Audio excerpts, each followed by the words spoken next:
Air Marshal Ed Stringer, you're part of the team with Will Robertson who put together the Strategic Defence Review advising on key parts of the programme. Could you give us your sort of insights as to how you think the SDR is going to be delivered and how the government, the Ministry of Defence, the armed forces put the vision into practice? Well, interesting that you said I was part of the SDR. I mean, I was on the periphery of it, on the challenge team, and greatly enjoyed it, and it was a good process.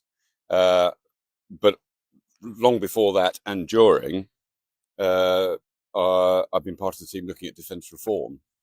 And so to me, I note, with some professional satisfaction that which we've been working on, how does the Ministry of Defence head office become more effective, was recognised by the SDR team. And if you read the SDR, it says, without defence reform, all our good ideas won't be implemented.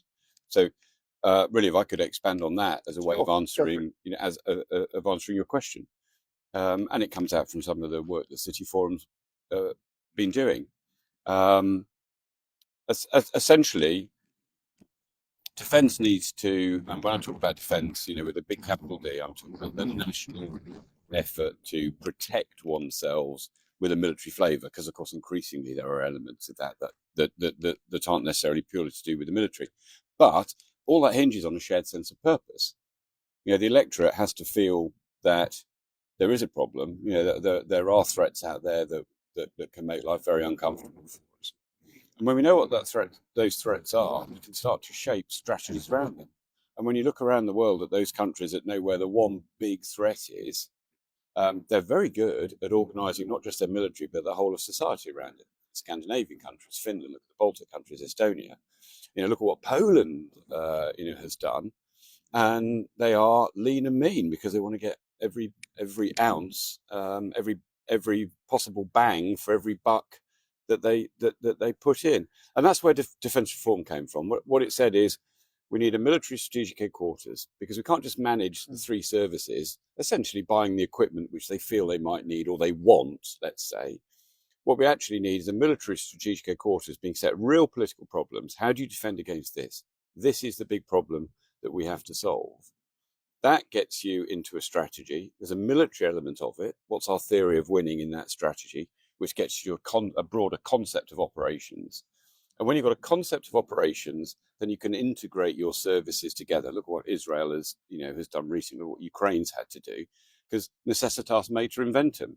So you have a purpose, you have a concept of operations to deliver your strategy, you then build an integrated force that you can put onto the playing field that you know and understand, and when you put it on there, it can win.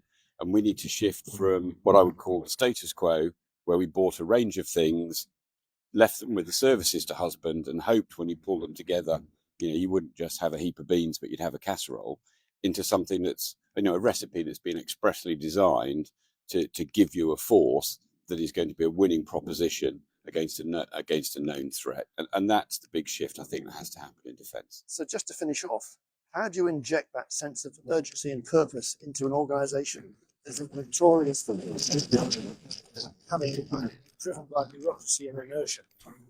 Well, it's all to do with incentives and the way you build structure. At the moment, all the incentives are around the service left to try and fight over inputs. Yeah, and I would argue every previous SDR has been judged, and therefore the service chiefs have been judged. How well did you do? How much did you protect? It comes out, you know the headlines. Oh, this looks like a win for the Navy, in which case First Sea Lord goes off into his retirement happy that, he won that SDR. But we don't want the Army, Navy or Air Force to feel they're winning a zero-sum game. We want the taxpayer to go, I feel better defended.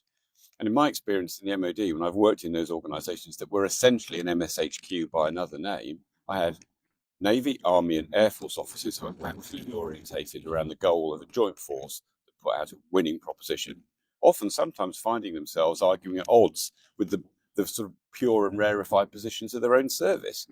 That's not good in career terms for some people as well.